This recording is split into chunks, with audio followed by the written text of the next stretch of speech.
Kim Pao, umami na nga ba kay Direk Chad? Halatang natural ang lambingan kahit walang kamera.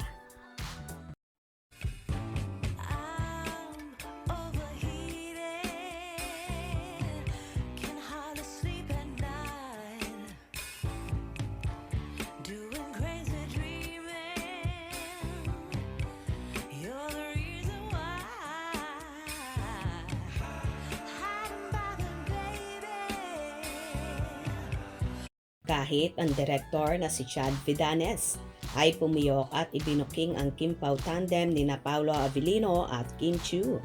Ayon nga sa direktor na halata daw na natural ang lambingan ni Kim at Paolo kahit walang nakatutok na kamera. Nang ibig lang sigurong sabihin ni Direk ay talagang grabe ang sweetness ng Kim Pao on and off camera. Na kahit siya ay mapapatunayan yan sa pagpapatuloy pa ni Direk Chad. Isa nga daw ang Kim Pao sa napakadaling i-handle dahil nga natural at totoo ang kanilang galawan kaya naman hindi sila nahirapan at mabilis lang nilang na isaayos ang lahat. Kaya hindi siya nahirapan sa mga kilig eksena ni Kim at Pao. Walang palya talaga syempre. Sobrang easy pagdating sa kilig. Sobrang natural na dun sa dalawa.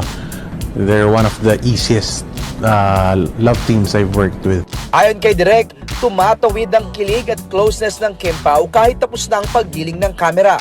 Ito na ang ikatlong proyekto ng Kim Pao Well, hindi lang naman si Direk Chad ang nakakahalata ng maraming bagay kina Kim at Paolo na kahit ang kanilang mga kasamahan ay alam na ang galawan ng dalawa. Kahit nga mga staff at crew. Nang ginagawa nilang movie ay alam na alam kung anong merong namumuo sa Kim Pao na ayaw lang nilang magsalita. Posible nga kaya bang umami na sina Kim at Paolo sa totoong relasyon nila kay Direk Chad na ayaw lang sigurong manggaling sa bibig mismo ni Direk Chad ang lahat.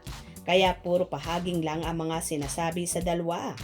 Sa bagay, wala naman siyang karapatan na magbulalas sa kung ano paman ang nalalaman niya bilang respeto na rin sa Kim Pao.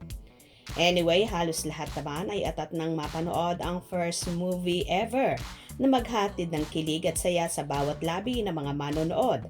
Na teaser pa nga lang ay kilig na ang lahat. Much more sa mismong movie pa nila. So excited na rin ang mga fane at pati sila ay busy rin sa pagpopromote ng naturang movie na umaasa rin na papatok din ito sa takilya. Kagaya ng ilang movie na ginawa ng Star Cinema.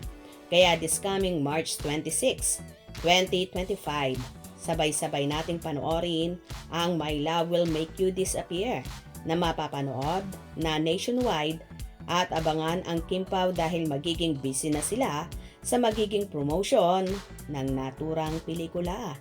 Excited na rin ba kayo? Hope you enjoyed. Please subscribe for more info.